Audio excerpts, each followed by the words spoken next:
پیارے بچوں، ایک دفعہ کا ذکر ہے کہ ایک گاؤں میں دینو نام کا ایک کسان اپنی بیوی کے ساتھ رہتا تھا۔ وہ ہنسی خوشی اپنی زندگی بسر کر رہا تھا۔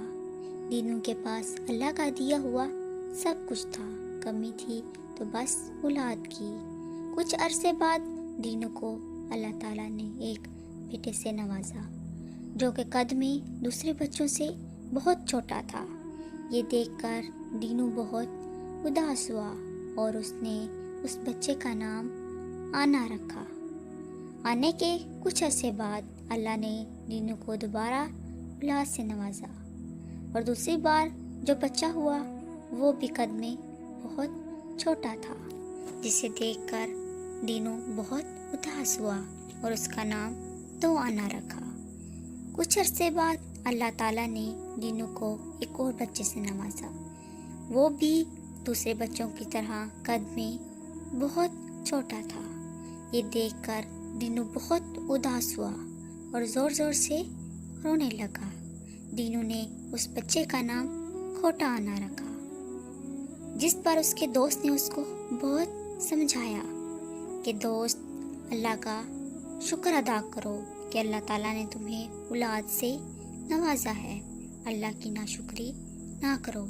لیکن دینو کو اس کی بات سمجھ میں نہ آئی۔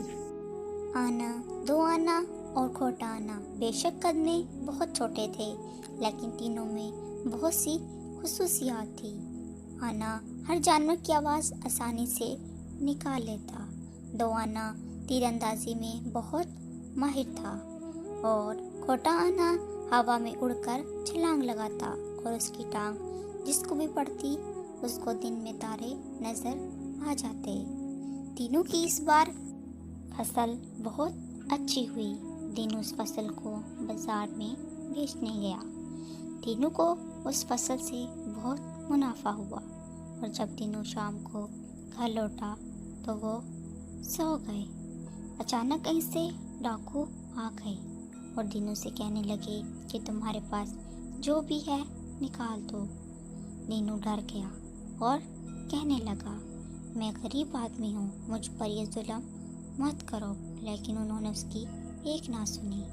آنا، دو آنا اور کھوٹا آنا یہ سب چھپ کر دیکھ رہے تھے کہ آنے نے شیر کی آواز نکالی، جس سے وہ دونوں ڈاکو ڈر گئے۔ دینو کی بیوی نے کہا کہ یہاں پر اکثر جنگل سے جانور آتے ہیں، جس سے وہ ڈاکو نہ ڈرے۔ اتنے میں کھوٹا آنا آ گیا۔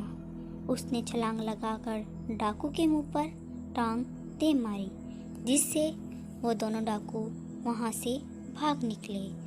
دینو آج بہت خوش تھا اور اس نے مسکرا کر اپنے بچوں کی طرف دیکھا۔ اتنے میں کھوٹے آنے نے کہا کہ ابا، ہم چھوٹے ہی سہی لیکن بہت کام کے ہیں،